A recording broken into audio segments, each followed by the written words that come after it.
Amor é fogo que arde sem se ver. É ferida que dói e não se sente. É um contentamento descontente. É dor que desatina sem doer. É um não querer mais que bem querer.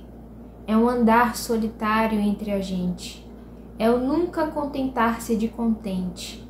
É um cuidar que se ganha em se perder. É querer estar preso por vontade.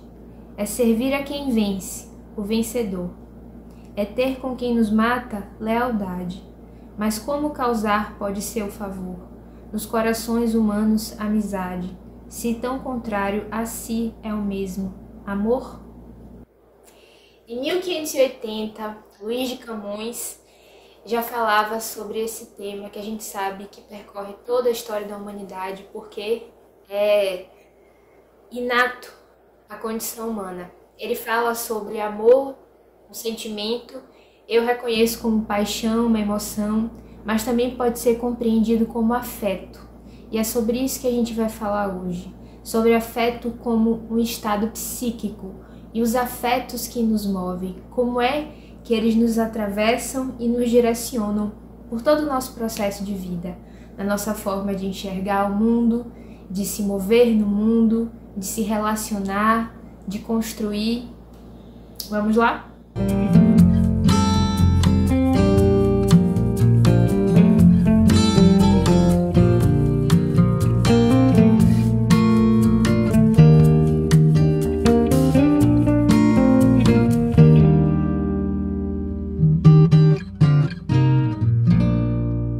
Eu peguei uma referência sobre o significado de afeto e eu vou colocar a referência aqui para vocês. Mas diz assim: afeto, estado psíquico ou moral, bom ou mal, afeição, disposição de alma, estado físico, sentimento, vontade. Ou seja, é como se atingisse toda a integralidade. É o estado psíquico ou moral. Moral pode ser entendido de várias formas, uma afeição, né? Um afeto, um carinho, uma disposição de alma, uma disposição por inteiro que transcende um estado de espírito. Um estado físico, porque o afeto também atravessa o nosso físico, é um sentimento, é uma vontade, é algo que nos mobiliza.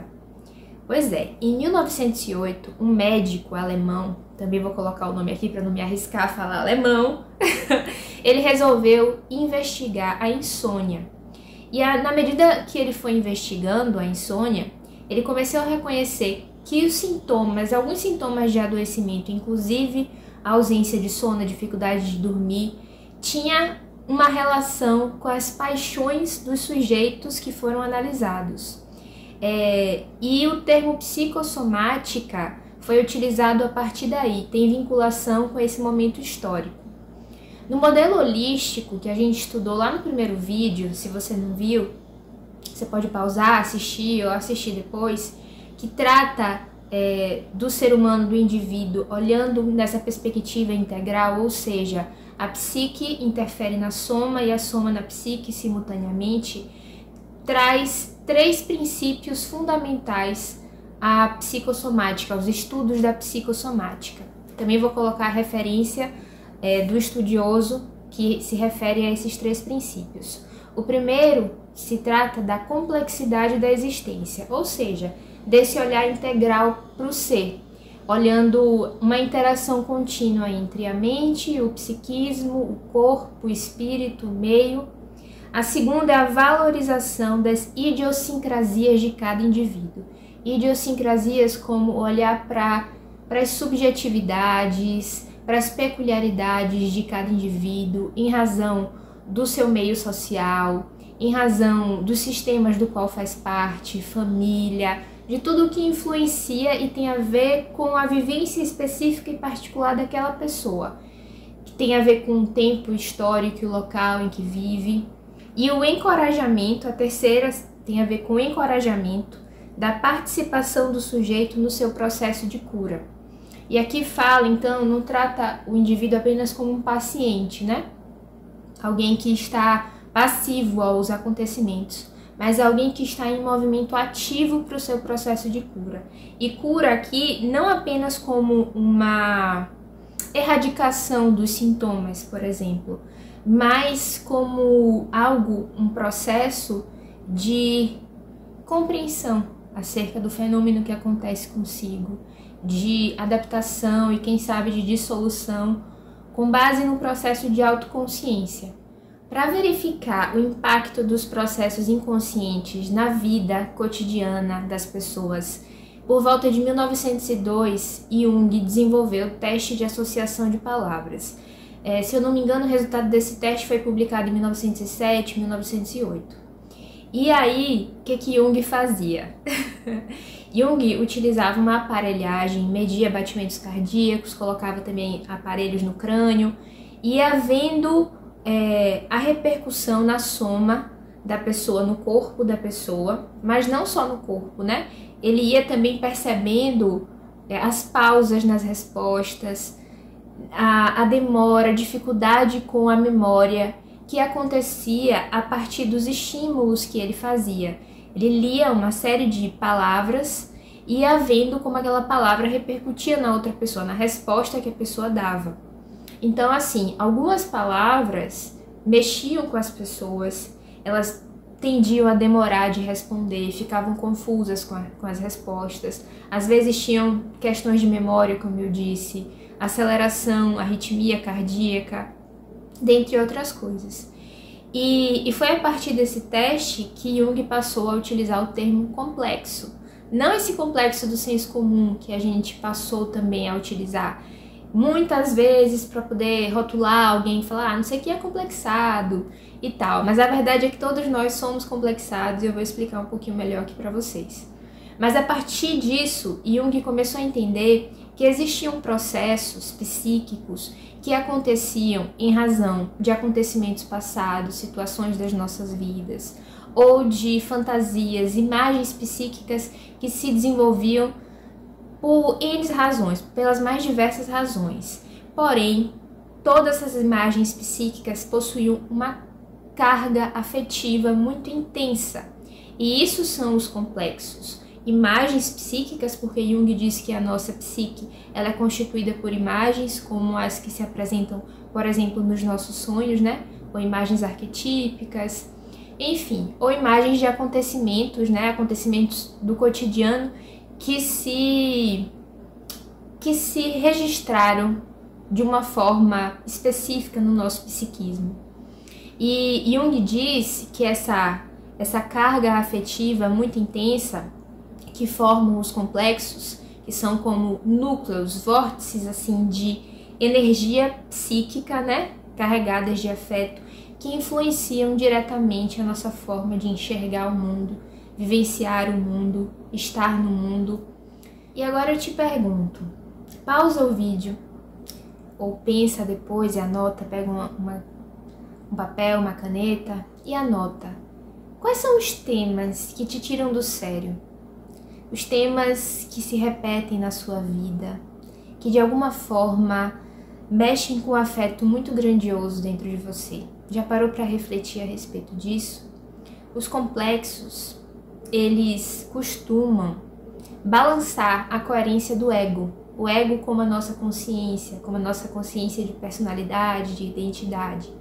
Eles se contrapõem de alguma maneira, porque costumam vir de um lugar reprimido, sabe?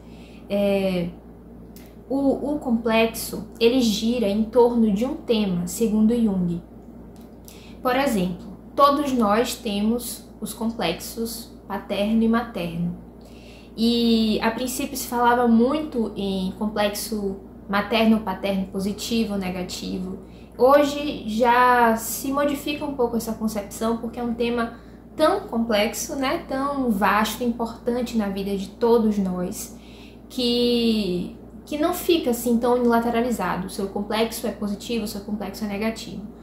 Claro que tem alguma parte aí que pode tender mais ao negativo ou ao positivo, porque tem a ver com as nossas experiências vinculadas ao nosso pai, à nossa mãe.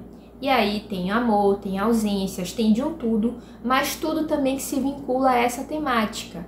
Então, tudo que me vincula ao materno, por exemplo, cuidado, pode ser por uma professora, pode ser pela própria experiência pessoal de ser mãe ou de ser pai, pode ser por outras pessoas que façam esse maternar de alguma maneira, sabe? Seja pelo educar, pelo carinho, pelo cuidado, pelo ensinamento.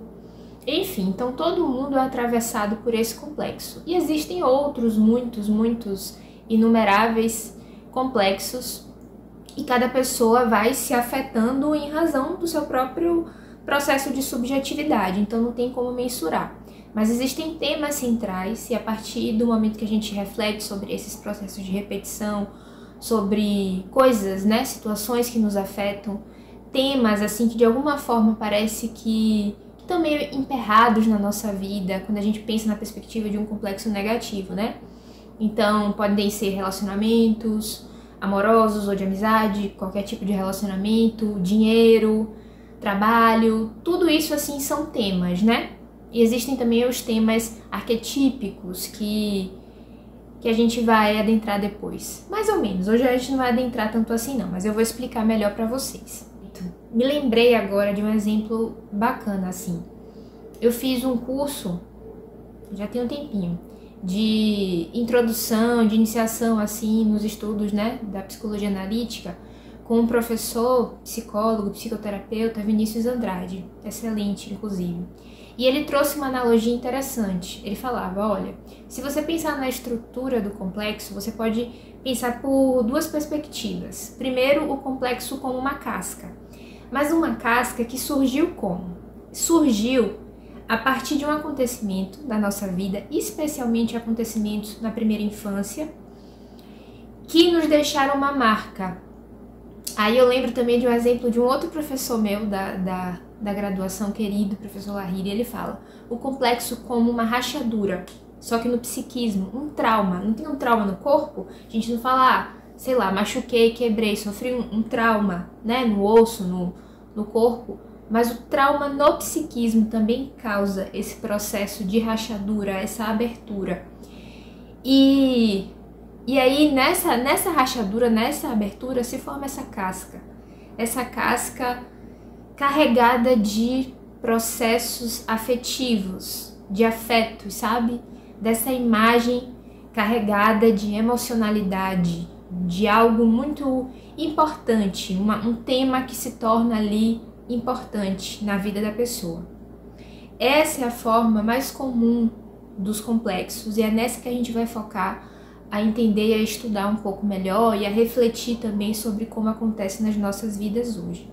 Mas existe também uma outra forma de complexo, que é o que ele chama de núcleo do complexo, o professor Vinícius, como eu mencionei e trouxe no curso dele, que é o complexo formado por temas arquetípicos, temas que estão presentes no inconsciente coletivo. Então, isso vai além de acontecimentos na nossa vida individual, na nossa subjetividade, alcançam a nossa subjetividade por alguma razão, mas não tem a ver com acontecimentos práticos da vida, e sim com essas temáticas arquetípicas presentes no inconsciente coletivo. Então, ficamos com essa informação, colocamos ela num lugarzinho, numa caixinha para conversar adiante ou para que vocês pesquisem, e vamos focar no complexo enquanto essa casca, enquanto esse núcleo afetivo que se desenvolveu por essa rachadura, por esse trauma na nossa vida, que pode ter acontecido especialmente na infância. Engraçado que quando eu me refiro aqui falando para vocês sobre psiquismo, eu faço assim, né, às vezes,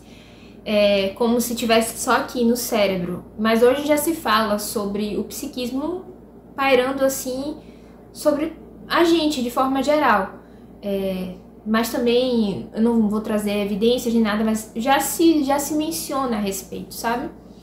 Enfim, voltando a falar de trauma como essa rachadura, Jung fala que o trauma, o acontecimento enquanto trauma, ele se dá em razão da nossa subjetividade. Então, duas pessoas podem viver um acontecimento muito semelhante, uma criar essa rachadura psíquica e a outra não. E a gente não deve também atribuir juízo de valor para quem lida melhor ou quem não lida melhor com certas situações, porque todo mundo tem marcas, essas marcas no psiquismo, em níveis diferentes, de formas diferentes, mas todos nós temos. Agora, o trauma em si, ele se constitui em razão da subjetividade, da forma como aquela pessoa foi atravessada por determinado acontecimento, por determinado tema. E aí, se a gente pensar também do que a gente já conversou, inclusive, sobre a formação da persona, a formação da sombra, a persona enquanto ego, consciência, a nossa noção de identidade, e a sombra como o que foi reprimido ou que não foi desenvolvido, a gente pode entender que o ego é também um complexo, porque ele é desenvolvido por uma questão de adaptação, sabe? De pertencimento ao que está posto, né? A nossa família, a sociedade. Então, a gente vai vendo que algumas características são melhor aceitas, e aí a gente utiliza elas e fortalece elas, e outros aspectos ficam mais reprimidos, não desenvolvidos, e com isso também se entende como um complexo, a própria noção de eu, o que faz entender que todos nós de fato temos complexos, né? Isso faz a gente pensar que inegavelmente nós somos mesmo movidos por nossos afetos, sabe? Então a gente tem ali o afeto como representação, né? A gente falando dessa coisa da formação da persona. E para atender o afeto, para de alguma forma estar ali vinculado ao afeto, a gente molda, né? Às vezes o nosso comportamento, a nossa percepção de mundo. Então os nossos afetos nos movem mesmo diante da vida. E todos nós somos afetados. E Jung diz que nem todos os complexos são ruins. Os complexos são normais, os complexos nos movem, inclusive. Então, esses acontecimentos da vida são comuns. Todos nós precisamos, inclusive, passar por alegrias, tristezas, realizações e frustrações, por coisas, acontecimentos, situações que também nos tirem do eixo de certa forma, como processos de aprendizado, como acontecimentos que fortaleçam também a nossa consciência de ego, não da gente só se entender enquanto ego, mas da gente ter força, sabe, para viver, para realizar, para existir diante do mundo, de tantas dificuldades que existem mesmo, de tantos enfrentamentos que a gente precisa estar aqui vivenciando constantemente. A questão é que alguns acontecimentos, principalmente os severos, os graves assim, causam esses traumas mais profundos que podem gerar processos patologizantes. Então, patologias, adoecimentos surgem desse lugar. E é claro também que a intensidade de um acontecimento somada à nossa subjetividade e a como a gente interage com essa situação é que pode causar essa ferida mais profunda ou não. Tudo é muito relativo, sabe? E então por isso é tão importante observar, adentrar, investigar a subjetividade, a nossa própria subjetividade, quando não sozinhos, que é mais difícil assim, com a facilitação de terceiros comprometidos e capacitados para isso, mas essa tomada de consciência de si é muito significativo também para que a gente possa ter autonomia na nossa vivência. Até porque Jung diz que os afetos nos movem, os complexos nos movem, né? Eles podem nos tomar. Quando a gente é tomado por uma emocionalidade tão grande que a gente age de forma compulsiva, destoando do nosso comportamento padrão, às vezes até não sabendo por que fez, como fez, o que aconteceu. Mas Jung fala, quanto mais se reprime, quanto mais se esconde, mais cresce. Então trazer à luz esses padrões, esses acontecimentos é muito importante para que a gente tenha consciência, sabe? Das nossas questões, das nossas dificuldades, dos nossos desafios, e isso gera sim o desenvolvimento de uma autonomia. O que acontece se para sobreviver ou para se adaptar você se reprime? Todos nós fizemos isso em algum nível durante a infância. Agora, o quanto nós ainda estamos fazendo? E às vezes o quanto estamos fazendo ainda vinculado a essa temática que foi lá atrás reprimida? Será que a gente tem consciência disso? Esse questionamento foi feito pelo médico Gabor Mate. Acho que é assim que se pronuncia o nome dele. no documentário A Sabedoria do Trauma, que é super interessante. Eu assisti esse documentário dele, depois um sobre a vida dele, soube que foi lançado agora essa semana um outro de uma série de palestras. Me interessei super, até já tô com um livro dele aí na mão. Daqui a pouco eu trago mais informações para vocês, porque eu curti bastante assim o trabalho dele relacionado ao trauma.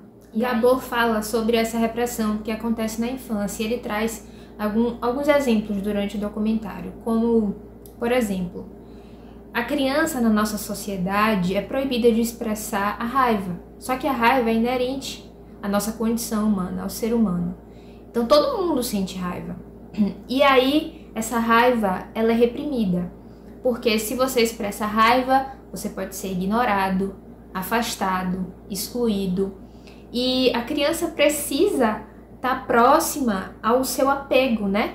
Aos seus apegos para sobreviver, para se desenvolver, para aprender. E em nome disso, às vezes ela vai reter aquela raiva. E essa raiva pode ser somatizada, essa raiva pode ir crescendo em algum nível que a gente vai crescendo desconectada a essa emoção.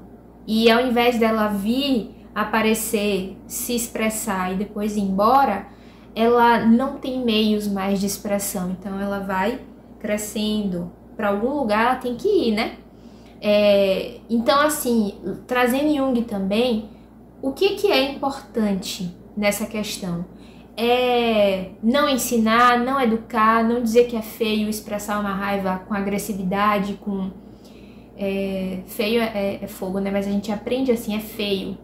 E a agressividade ela é super importante, porque ela é um combustível para a vida também.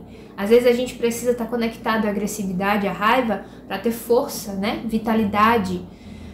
Só que a questão é que a gente precisa construir formas construtivas mesmo, de utilizar essa emoção ou expressar quando ela surgir. Precisa de expressão.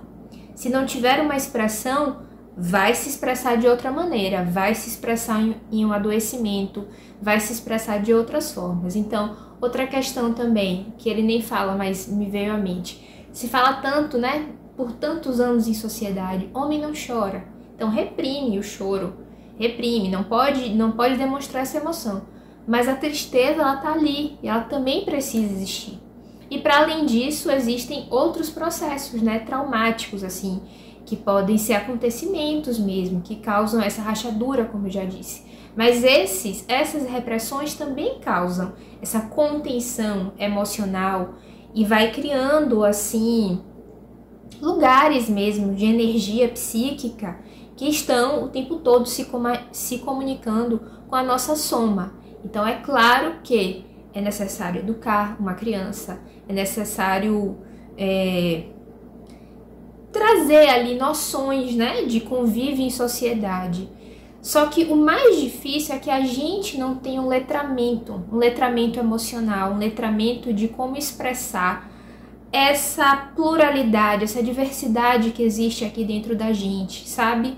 De só utilizar o que a gente considera socialmente viável, bom, e menosprezar outros aspectos que também são tão importantes, como eu já mencionei no vídeo anterior falando sobre a sombra.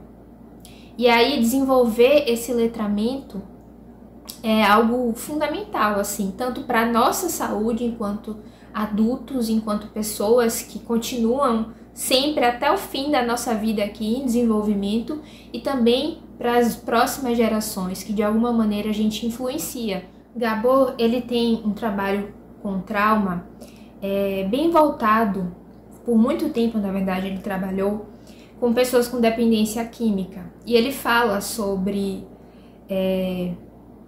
a importância de não só cuidar ou investigar os sintomas que estão ali, né?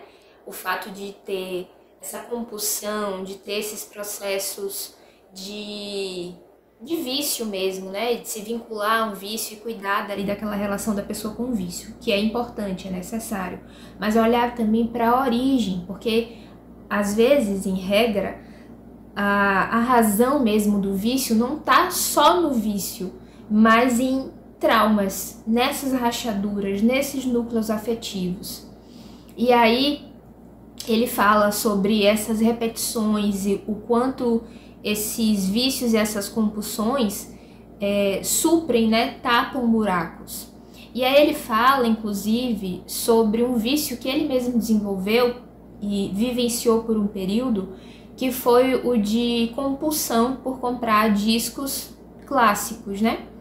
E socialmente é muito aceitável, né? Não é uma dependência química, não é uma dependência em álcool e outras drogas, não é uma dependência em comida que faz com que haja uma mudança física que é passível a todo tipo de preconceito social, mas é algo até visto como chique, né? Nossa, uma compulsão, uma coleção gigantesca de discos clássicos, mas isso gerava malefícios para a vida dele. Ele precisava às vezes mentir por causa disso, gerava aflição, ele tinha que fazer imediatamente. Então eram sintomas também vinculados ao vício. E acho super interessante ele falar enquanto médico, enquanto pesquisador, sobre esses processos de trauma e de vício, para se colocar enquanto humanidade também, sabe? Porque a gente acha que é assim, os excluídos, os que vivenciam algum processo de adoecimento em algum nível e os que curam. Não é assim, minha gente, não é assim. Existem pessoas que estão em condição melhor para auxiliar, né, de alguma maneira, mas todos nós somos atravessados por dificuldades, por dores, por afetos das mais diversas formas, inclusive simultaneamente. Quem falou isso, eu não me lembro aqui agora o nome dela, mas foi em outro documentário que eu assisti, uma filósofa que falou que as pessoas que têm verdadeira influência na vida são aquelas pessoas que também são atravessadas por temáticas e situações que elas auxiliam. E não só anteriormente, mas às vezes simultaneamente a prestação de serviço, de auxílio que está ali fazendo. Bom, também me lembro, agora assim falando sobre essa questão do vício, de um livro que eu li já tem alguns anos, que foi Codependência Nunca Mais, vou colocar o nome da autora aqui, que ela também trabalhava, se eu não me engano, com questões de pessoas com dependência química, e ela correlacionava sintomas, acontecimentos de pessoas com dependência química de outras que tinham codependência afetiva e viviam repetidamente relações abusivas, dolorosas, às vezes em decorrência de já ter vivido um trauma com familiares que viviam em dependência de álcool e outras drogas, e aí depois desenvolviam essa questão disfuncional em relacionamentos, em outras situações da vida, não conseguiam ficar em trabalhos e tal.